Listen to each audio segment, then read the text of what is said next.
Bonjour tout le monde. Aujourd'hui, on va parler de la chimiothérapie antimicrobienne. En gros, c'est quoi? Ce sont les médicaments, les antibiotiques, les antifongiques, etc., que l'on utilise pour lutter contre diverses infections microbiennes. Donc, on va commencer par un petit peu d'histoire. Donc, en 1928, Alexander Fleming, ok, qui était un chercheur qui faisait des études en microbiologie, a remarqué que sur un plat de pétri sur lequel il avait mis des bactéries, il y avait une moisissure qui était tombée là par hasard, et qu'autour de cette moisissure-là, il y avait eu inhibition de la croissance des bactéries. Il aurait très bien pu simplement jeter le plat de pétri parce que son expérience était gâchée, mais il s'est questionné à savoir qu'est-ce qui provoquait la destruction, l'inhibition des bactéries autour de la moisissure. Donc, il a fait des recherches un petit peu plus poussées pour trouver la source, la raison, et avec d'autres collègues, Foley et Chain, ils ont fini par découvrir la molécule de la pénicilline, la produire, et on a fini par l'utiliser comme antibiotique dans le traitement d'infections bactériennes. Donc, ça a valu le prix Nobel à ce trio-là, quelques années plus tard. Et ça a, dans le fond, permis, disons, l'explosion de la recherche dans le domaine. On a découvert plein d'antibiotiques par la suite.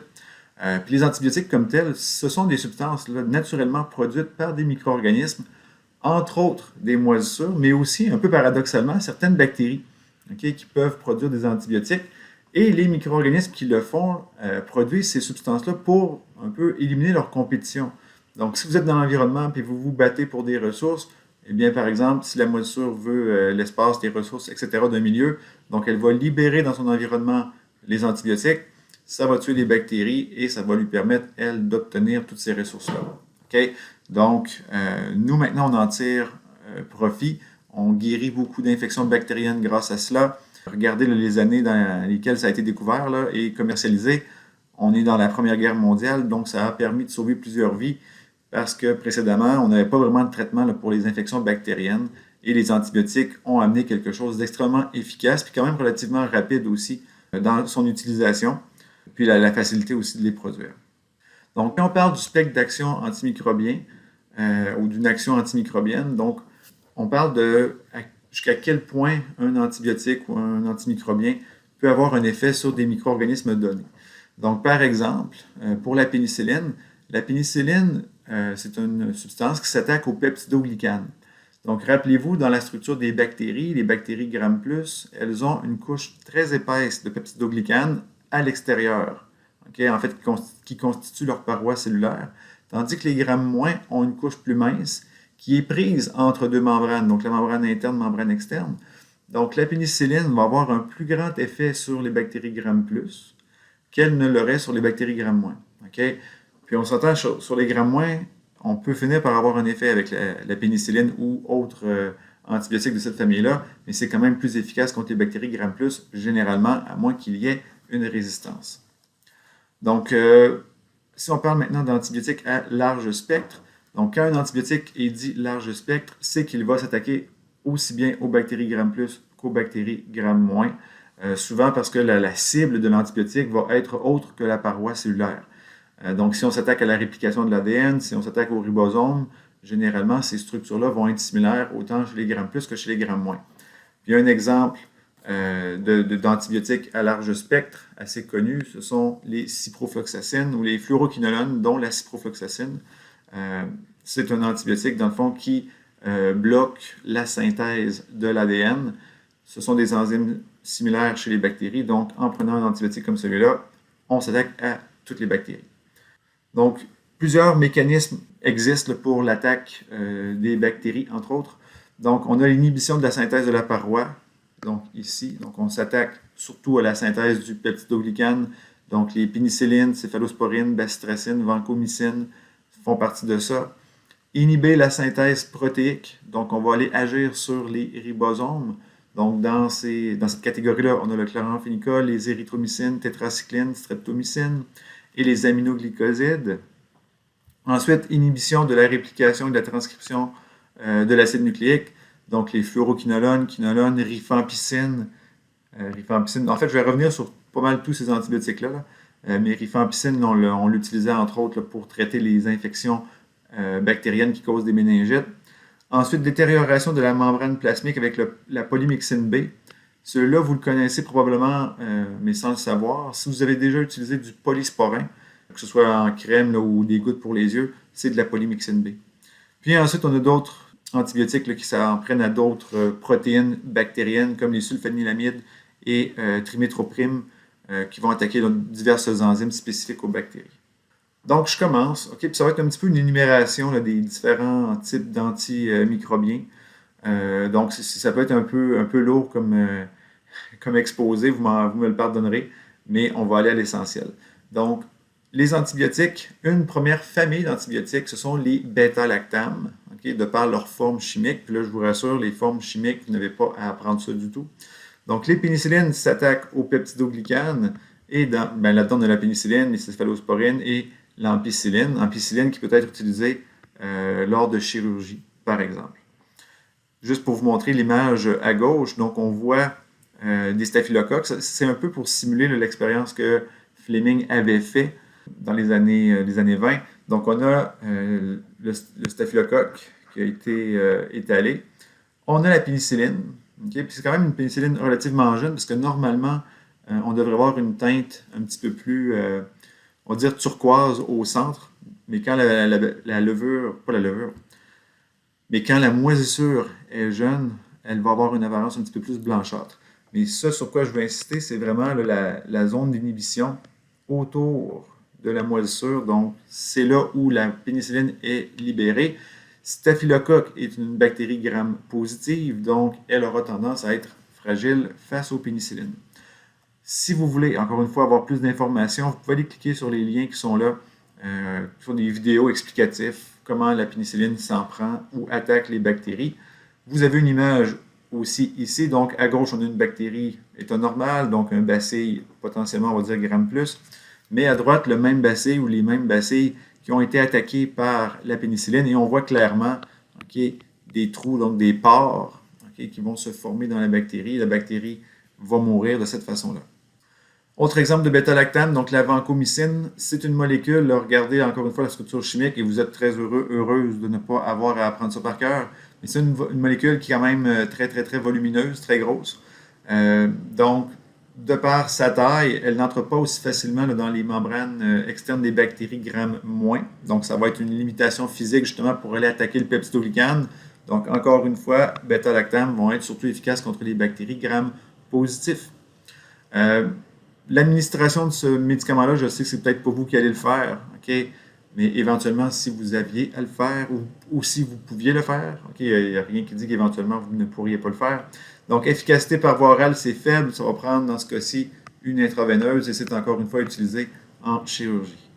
Un autre bêta-lactame, les céphalosporines. Donc, c'est toujours le même mode d'action. On s'en prend à la paroi. 5e génération de ce type d'antibiotiques. Ce que ça veut dire, c'est que à partir de la pénicilline ou des premières molécules de ce type-là, on les modifie petit à petit chimiquement pour éviter ou pour contrecarrer les effets de la résistance bactérienne. Parce qu'il y a beaucoup de bactéries qui deviennent résistantes, qui utilisent divers outils. Là, ça va être une des parties importantes là, de la fin de cette capsule-là, la résistance bactérienne aux antibiotiques. Donc, on modifie les antibiotiques pour justement éviter d'avoir des problèmes de résistance. Donc, encore une fois, utilisé en chirurgie, puis doit être utilisé là, ou peut être utilisé de façon intraveineuse.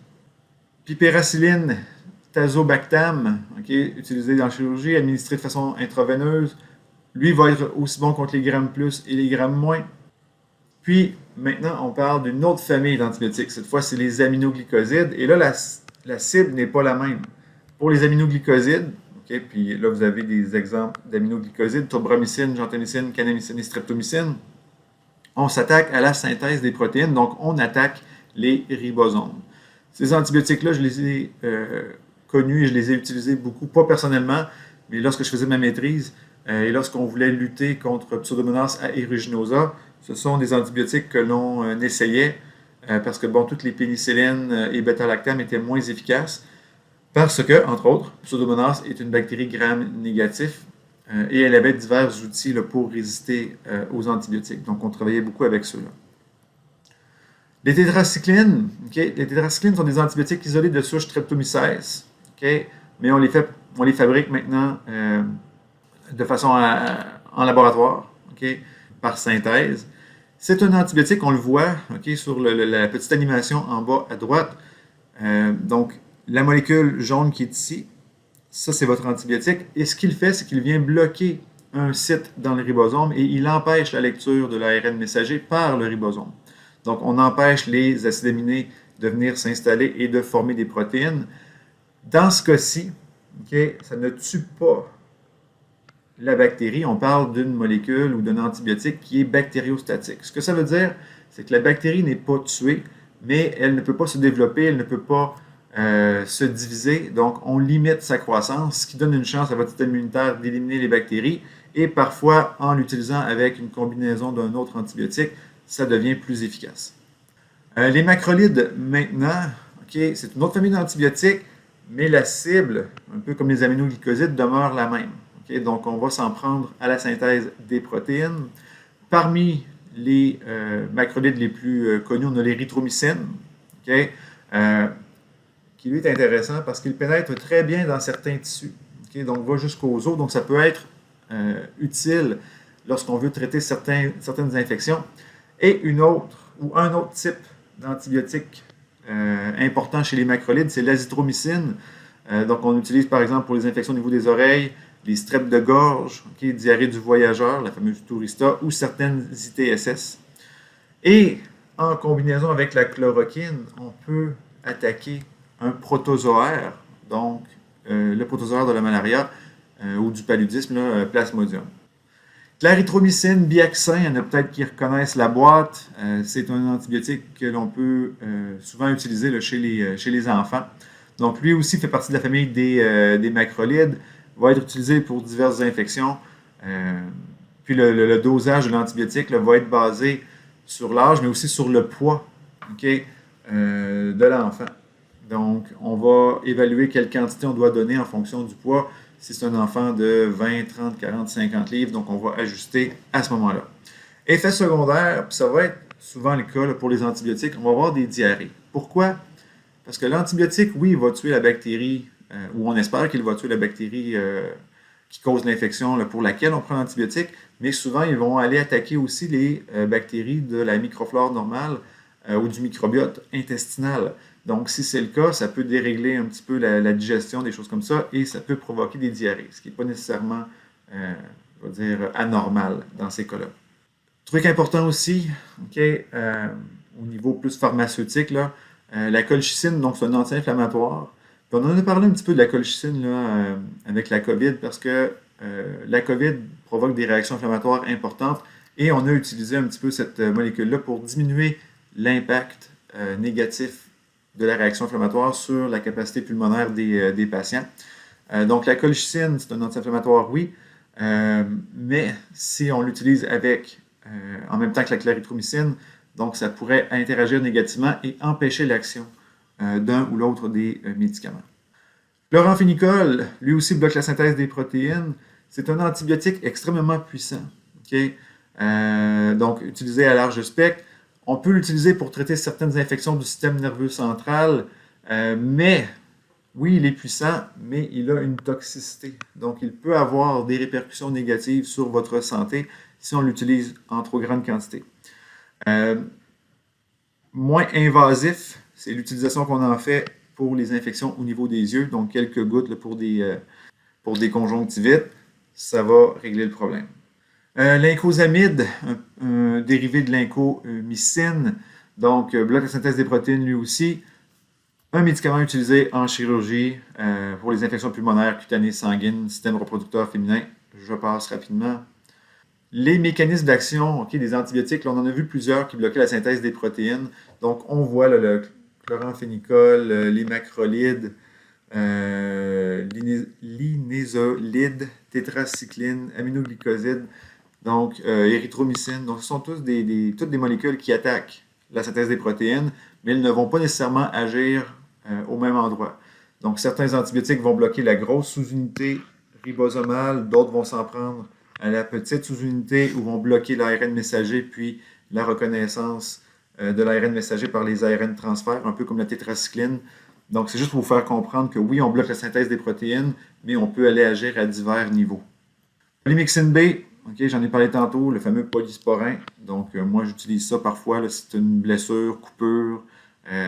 C'est une crème qu'on va utiliser là, sur la peau, par exemple.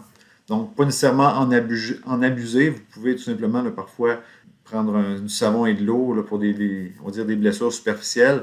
Et si c'est une blessure peut-être un petit peu plus profonde ou avec je sais pas, un objet tranchant qui pourrait être, je sais pas moi, contaminé, là, vous travaillez vraiment dans le sol ou, je sais pas moi, vous vous blessez puis vous êtes dans de l'eau, on va dire, qui n'est pas très très propre.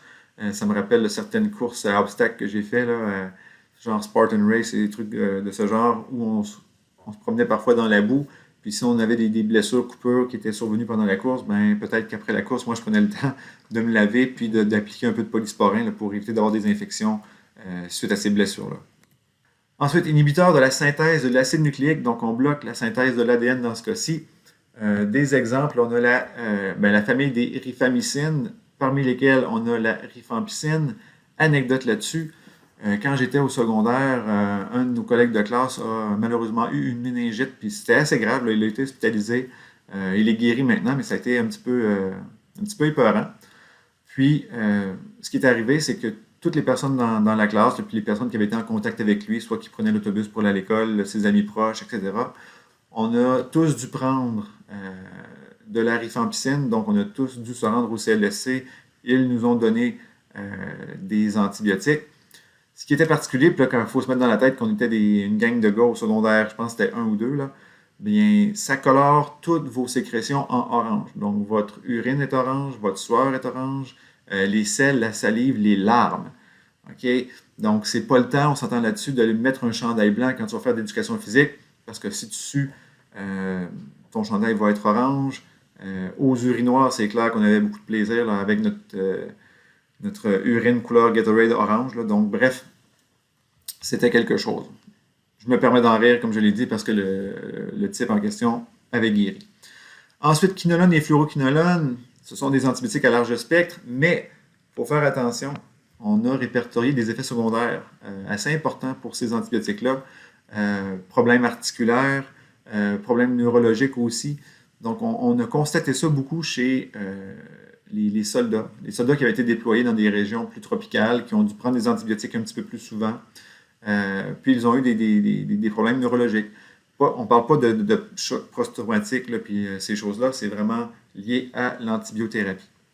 Mais bon, si c'est bien utilisé, la Cipro, ça va avoir plein d'effets quand même positifs. Parce que bon, c'est un antibiotique à large spectre. D'ailleurs, moi, je me le suis fait prescrire quand je partais en voyage à l'étranger, Guatemala, Pérou, Argentine, parfois, parce que bon, je faisais des expéditions qui étaient un petit peu plus, on va dire, loin des centres urbains, où on pouvait avoir facilement accès à une pharmacie ou à un médecin. Donc, mon médecin ici au Québec me prescrivait de façon prophylactique cet antibiotique-là. Et je l'ai pris, je pense, seulement une fois sur mes nombreux voyages, parce que bon, j'avais eu une petite tourista, problème digestif, puis bon, j'ai pris le médicament, puis ça a réglé le problème. Mais il ne fallait pas que je le prenne systématiquement, là, dès que j'avais un petit problème de ventre ou quoi que ce soit. Ça aurait pu créer d'autres problèmes, donc je l'ai pris sagement, seulement dans les bonnes conditions. Aussi, c'est un antibiotique là, qui est déconseillé aux enfants, ados et femmes enceintes, car ça nuit, comme je le disais, aux articulations, au cartilage, donc on ne veut pas nuire au développement de ces structures-là.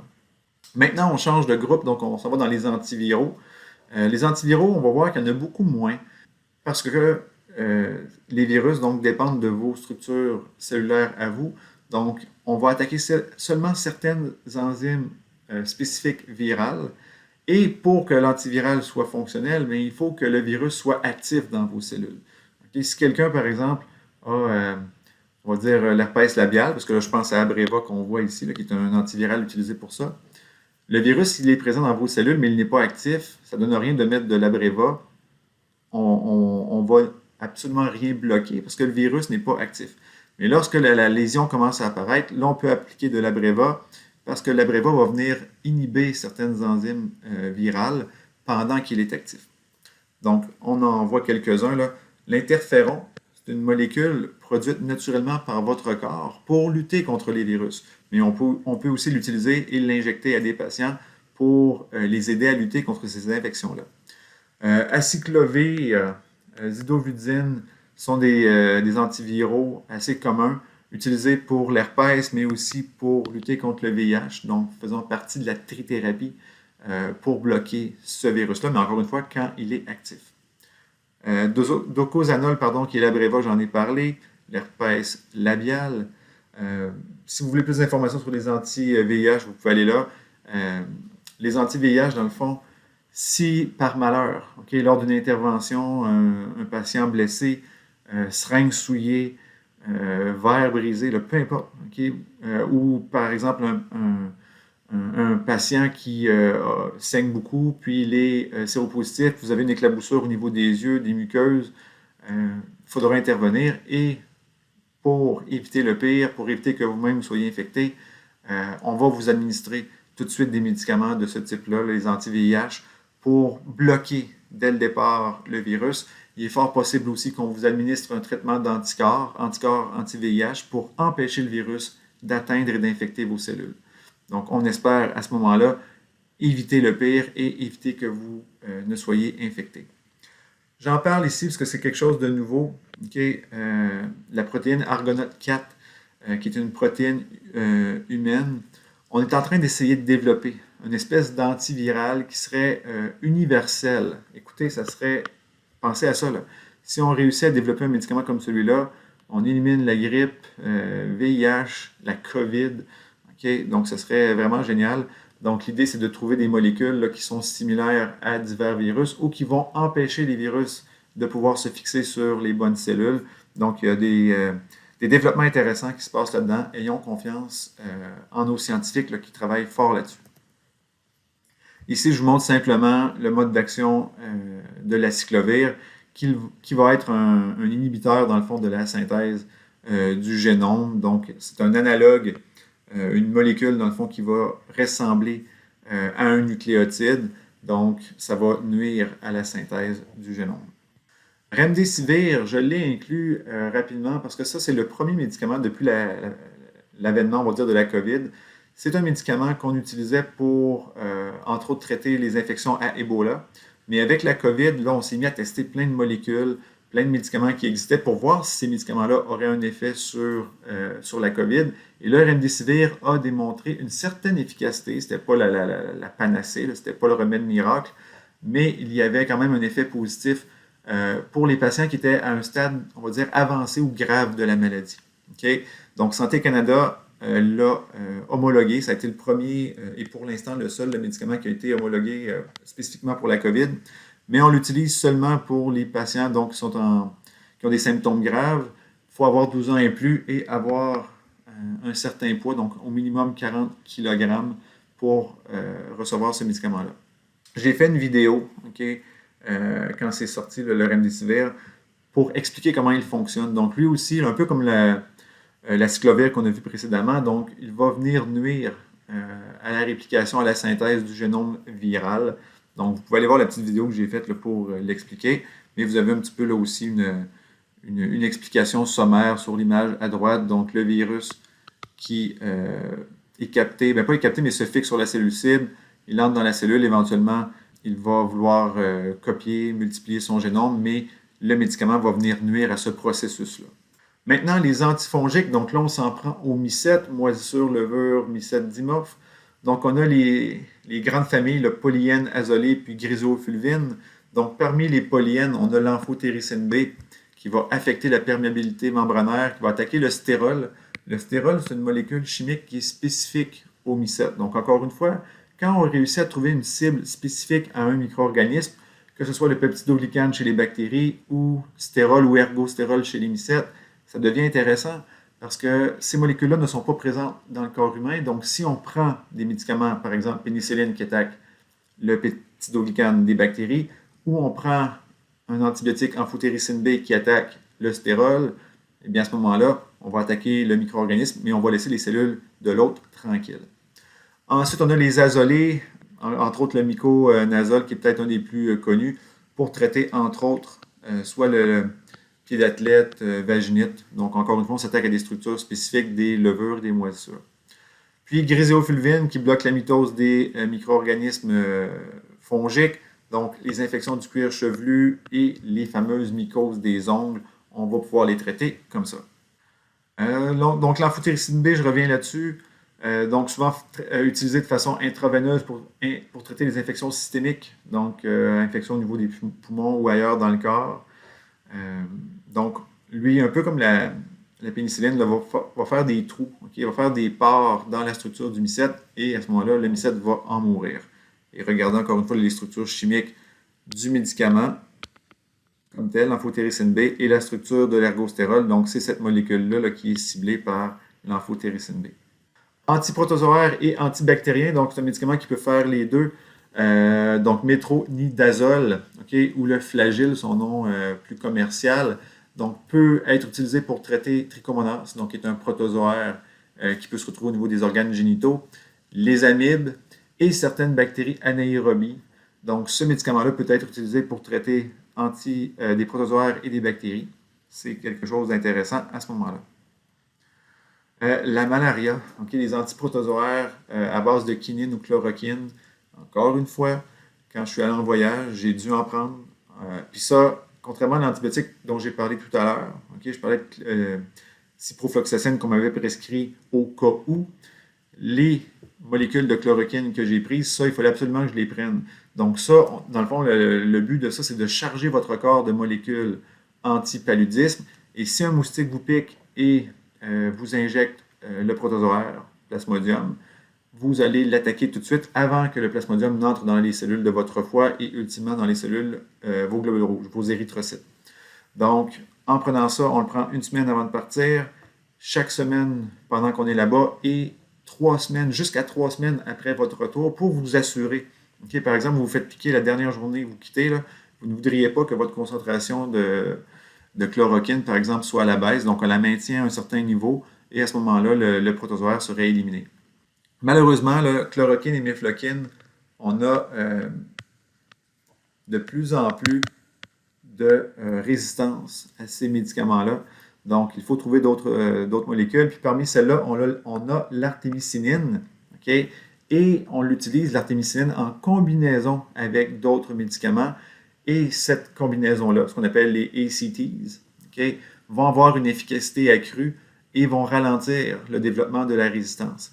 Puis ce qui est intéressant avec l'artémisinine, c'est que c'est une molécule qui provient d'une plante, okay, et on l'utilise en médecine chinoise depuis 2000 ans. Donc, on a trouvé une molécule intéressante pour traiter la malaria à partir d'une molécule qui était utilisée depuis des lustres, okay, en Chine. Même les quinines aussi, là, elles aussi proviennent d'un arbuste qui était retrouvé cette fois en Amérique du Sud. Donc, vous voyez, la nature nous aide à lutter contre des protozoaires. Ça ici, c'est une petite capsule que vous pouvez aller voir pour le plaisir. Okay, c'est mon invité expert, Julien Prévost, qui était un de mes anciens étudiants en biotech, mais qui a poursuivi ses études et qui est devenu maintenant pharmacien. Et il est présentement pharmacien à la maîtrise, il a peut-être fini d'ailleurs.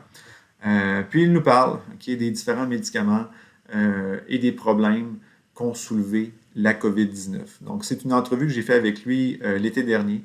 Donc, on était, disons, en fin de première vague et il nous explique un petit peu la réalité là, de ce que ça a provoqué, dans le fond, dans les pharmacies. Fait que c'est intéressant, je vous invite à aller voir cette entrevue. Puis il est très sympathique, Julien, en plus, c'est le fun. Les anti-helminthes, donc les vers, on a les niclosamides okay, qui vont attaquer les vers plats, inhiber la production d'ATP, donc vont être utilisés autant chez l'humain que chez les animaux, parce que les animaux, oui, peuvent être infectés par des vers. Moi, mes chiens sont traités pour les vers, les chats, même principe, donc les animaux de ferme, ça va être la même chose aussi. Praziquantel, okay, pour perturber la perméabilité lui aussi, donc on va l'utiliser contre diverses infections à helminthes. Puis le fameux combantrin, okay, qui est utilisé pour, entre autres, traiter les oxyures. Donc ça, c'est un médicament que j'avais utilisé, que mon plus vieux avait utilisé aussi lorsqu'il avait eu une infection à oxyure. Pourquoi moi je l'avais utilisé? Ben, c'était au cas où. Puisque notre enfant était infecté, il était très très jeune, je pense qu'il avait un an et demi ou 2 ans. Donc c'est encore moi et ma conjointe là, qui lui donnions son bain. Donc il aurait pu avoir des œufs dans l'eau du bain, quand on lui change sa couche ou peu importe, quand on le lave. Donc, à ce moment-là, pour éviter que moi je sois infecté par la suite puis que le cercle d'infection continue dans la famille, donc tout le monde dans la famille, on a pris un comprimé. C'est juste un comprimé. Ça élimine les œufs, les vers, si œufs et vers il y a, puis généralement, ça règle le problème. Puis si vous avez des petits enfants qui sont difficiles, ils en ont même fait à saveur de chocolat. Faut pas que ça devienne des bonbons par contre, là, mais ça peut aider. Maintenant, donc là, on va aller voir comment on teste justement la résistance aux antibiotiques, des choses comme ça. Donc, pour les bactéries, OK, vous amenez un patient à l'hôpital. Je sais que vous, votre job s'arrête là, mais encore une fois, je veux qu'on comprenne ce qui se passe. Donc, les infirmiers et infirmières peuvent prendre le relais, les nanothérapeutes, mais le technicien ou technologue en analyse biomédicale vont aussi faire une partie importante du travail pour diagnostiquer ce qui cause l'infection à votre patient. Donc, parmi les tests qu'on va faire, on veut identifier la bactérie, oui, mais on va aussi faire des tests de sensibilité à l'antibiotique pour donner le bon dosage d'antibiotiques.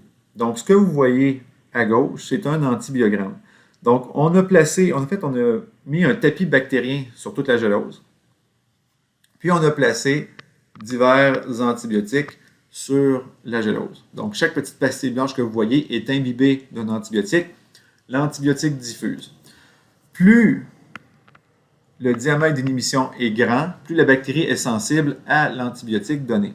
Donc, si vous regardez ce qui se passe ici, clairement, si j'avais à choisir des antibiotiques contre cette bactérie-là, je prendrais probablement, ça doit être la gentamicine ici, et celui qui est identifié comme NET. Là, je ne sais pas c'est quoi. Okay?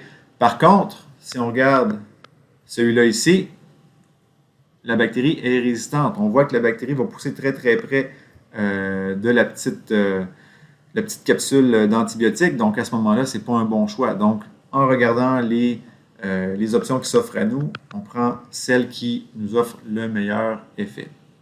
Ça, c'est donc une technique par diffusion, l'antibiogramme. Mais il y a ce qu'on appelle les e-tests. C'est l'image que vous voyez juste en dessous. Ça, c'est intéressant et plus précis parce que ça nous donne la concentration minimale inhibitrice. Donc, c'est ça ici, le CMI, concentration minimale inhibitrice, qui va être efficace contre la bactérie. Donc, vous voyez, on a fait un tapis bactérien sur la gelose. On a placé la bandelette. Et là, la croissance bactérienne se referme. Et, dans le fond, ici, la quantité d'antibiotiques requise pour tuer cette bactérie-là pour l'antibiotique donné, ça serait de 0,94 microgrammes, par exemple. Donc, on peut tester diverses bandelettes comme celle-là et regarder quelle est la quantité d'antibiotiques requise. Généralement, pour qu'une bactérie soit considérée résistante, il faut qu'elle tolère 2 microgrammes par ml d'antibiotiques. Peu importe la concentration, mais juste pour vous faire réaliser, là, j'ai déjà travaillé avec des bactéries qui étaient résistantes à plus de 2500 microgrammes par ml. Écoutez, une concentration comme celle-là, là, si on voulait guérir un patient en utilisant cette concentration d'antibiotiques-là, on tuerait le patient. Ce serait des doses probablement toxiques qui entraîneraient des problèmes au niveau du foie, au niveau des reins, au niveau peut-être même nerveux, donc ce serait la catastrophe.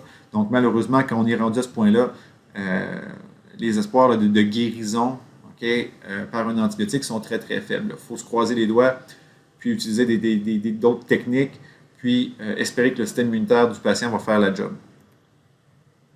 Ce qu'on peut faire pour contrer les résistances, c'est utiliser des antibiotiques en combinaison et espérer qu'il y ait un effet synergique. Donc, si vous regardez l'image de droite, donc on a quelques antibiotiques. Donc, chaque antibiotique a un rayon d'action, un diamètre d'inhibition. Mais regardez, certains antibiotiques, il y a des zones qui se créent entre les pastilles. Donc, quand l'antibiotique, celui-là par exemple, migre, celui-là migre, donc l'antibiotique ici tout seul aurait cessé son activité antibactérienne ici, parce que la concentration d'antibiotiques aurait été trop faible un petit peu plus loin. Celui-là, dans le fond, son effet s'arrête là, mais il continue à migrer en plus petite quantité, et lorsque la petite quantité de celui-là arrive ici, puis la petite quantité de celui-là arrive là, on a un effet synergique, on a une inhibition des bactéries. Donc ça, c'est intéressant. Ça peut nous donner une chance de lutter contre des bactéries qui développent peut-être des résistances aux antibiotiques. On pourrait aussi avoir, on ne l'espère pas, mais des effets antagonistes. Donc, dans le fond, les antibiotiques se nuisent et la combinaison des deux fait en sorte que leur effet est moins grand. Donc ça, c'est clairement pas quelque chose qu'on souhaite. Ici, c'est juste un petit texte pour vous montrer que la résistance aux antibiotiques, c'est un peu de notre faute. Parfois, les médecins qui prescrivent des antibiotiques ne vont pas prescrire de un les bons antibiotiques, puis de deux, peut-être pas donner des antibiotiques pour les bonnes raisons. Par exemple, dans l'exemple qui est ici, c'est un sondage qui avait été fait auprès de médecins en Australie pour savoir comment ils traitaient l'otite externe. La grande majorité des médecins ont dit qu'ils ne faisaient même pas de test pour savoir si l'infection était bactérienne. Donc déjà, on a un problème, parce que si l'infection est virale, donner un antibiotique ne sert à rien et même peut justement entraîner de la résistance chez les bactéries qui sont présentes. Aussi, on a fait réaliser aux médecins que l'antibiotique qu'ils prescrivaient n'avait pas d'effet parce que souvent, la bactérie qui cause les otites, c'est une bactérie Pseudomonas aeruginosa, c'est une bactérie gram-négatif, et les antibiotiques qui étaient prescrits par les médecins n'avaient aucun effet sur cette bactérie-là. Donc, les médecins prescrivaient des antibiotiques sans faire de test, donc sans savoir si c'était une bactérie et sans savoir quelle était cette bactérie-là. Et souvent, ces antibiotiques-là n'avaient aucun effet sur la bactérie. Donc, ça, c'est un exemple de mauvais usage des antibiotiques. Et un autre, c'est l'usage qu'on en fait chez les animaux. Là, vous allez me dire, Crime, pourquoi on parle des animaux? Souvent, si vous n'êtes pas vegan, vous mangez de la viande. Puis, ces animaux-là, souvent, ont été traités par des antibiotiques pour diverses infections. Puis même, des fois, on utilise des antibiotiques pour favoriser le développement de l'animal. Bref. Mais de plus en plus, on voit un mouvement où les gens ne veulent plus manger d'animaux qui ont été traités par antibiotiques. D'ailleurs, je pense qu'il y a certaines chaînes de restauration rapide, je ne les nommerai pas, mais qui mettent ça de l'avant. Nous, nos burgers ne contiennent pas, par exemple, d'antibiotiques. Ce qui est une bonne chose.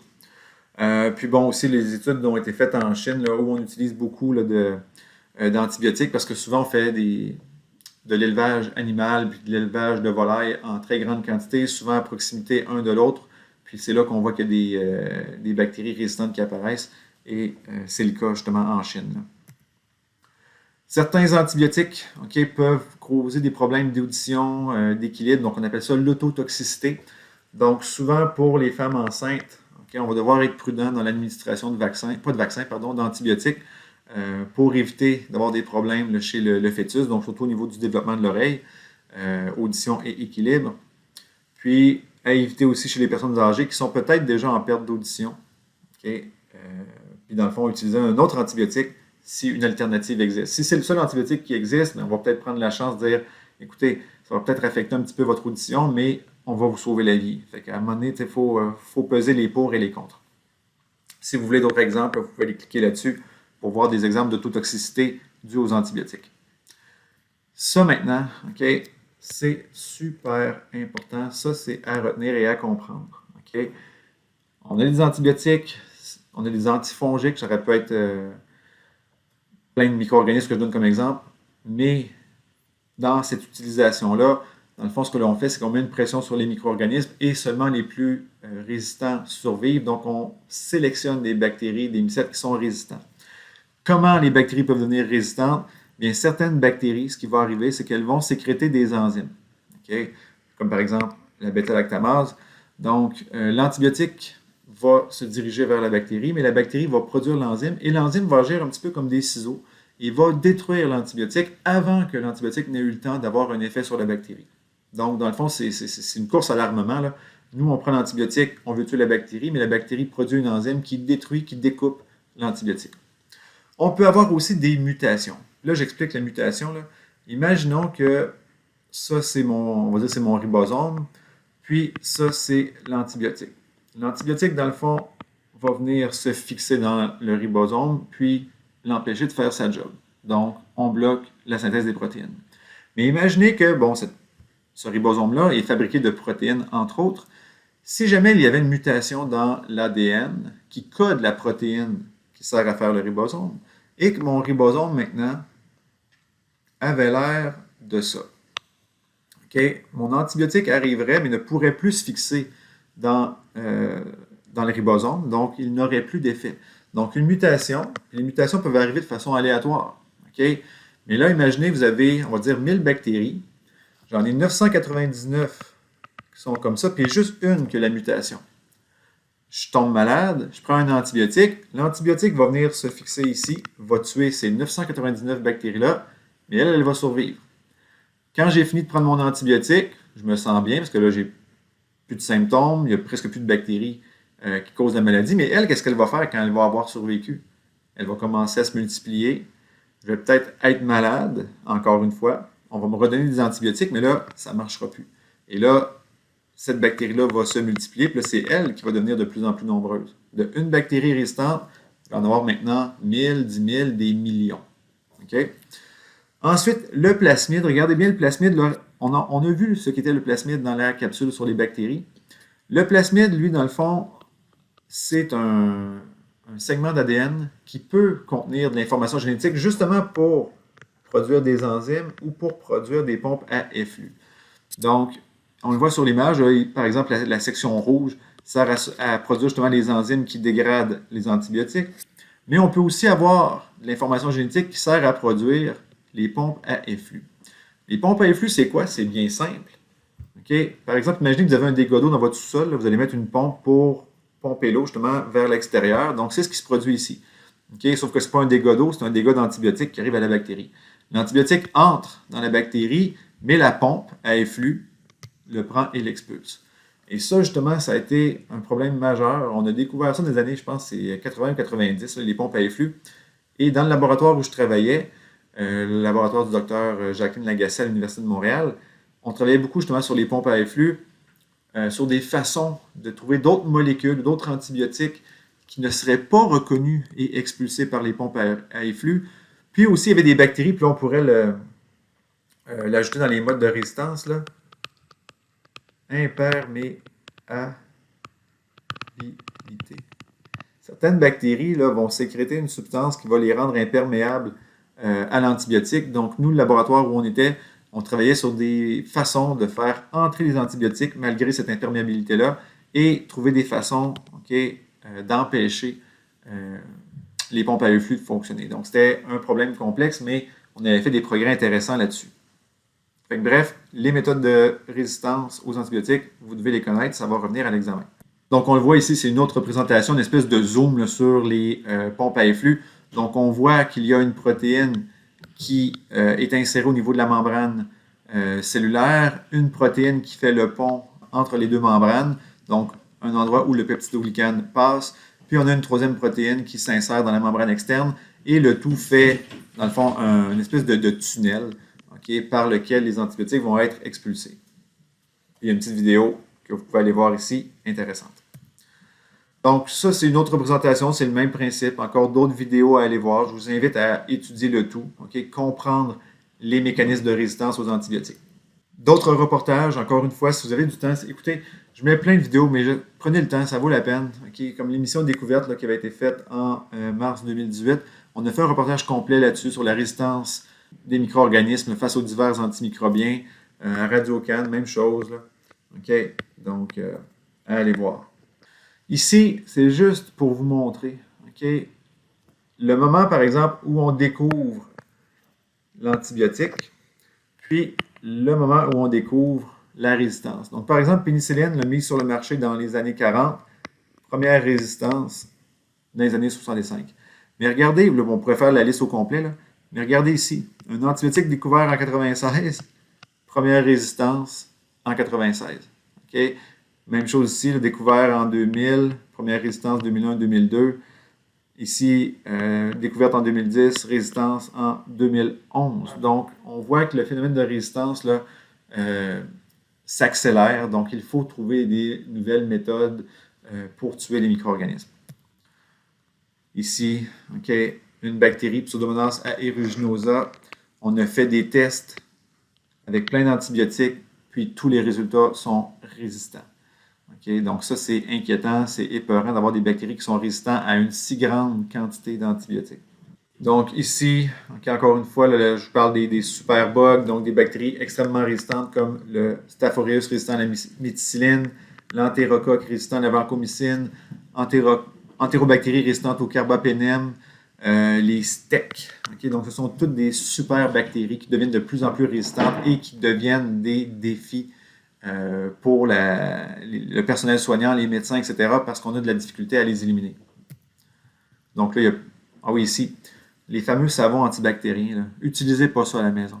Prenez du savon normal, savon avec de l'eau. Ça va être parfait pour enlever les bactéries, les virus. Si vous vous lavez trop souvent les mains avec un savon antibactérien, okay, ou même si vous lavez votre vaisselle avec un savon antibactérien, tout ce que vous faites, là, c'est favoriser le développement de bactéries résistantes. Donc, évitez ça le plus possible.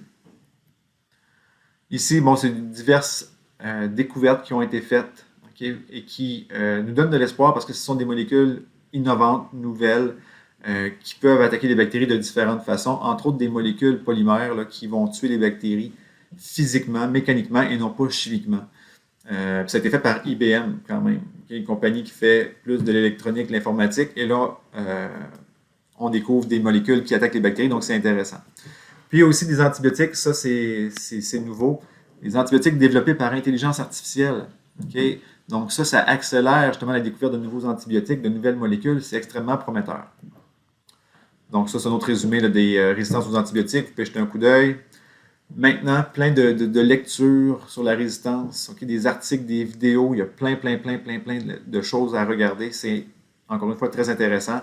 Il ne faut pas devenir hypochondriaque. Il ne faut pas avoir peur trop non plus. Il faut avoir confiance. Et le fameux glossaire, juste 2 termes, donc pompe à effluve et le spectre d'action antimicrobienne. Encore une fois, prenez le temps de faire votre glossaire, ça va vous aider. Et pour terminer, renforcement des acquis, répondez aux questions qui sont là et lire le chapitre 12 du Fauché. Voilà, c'est tout. Bonne journée.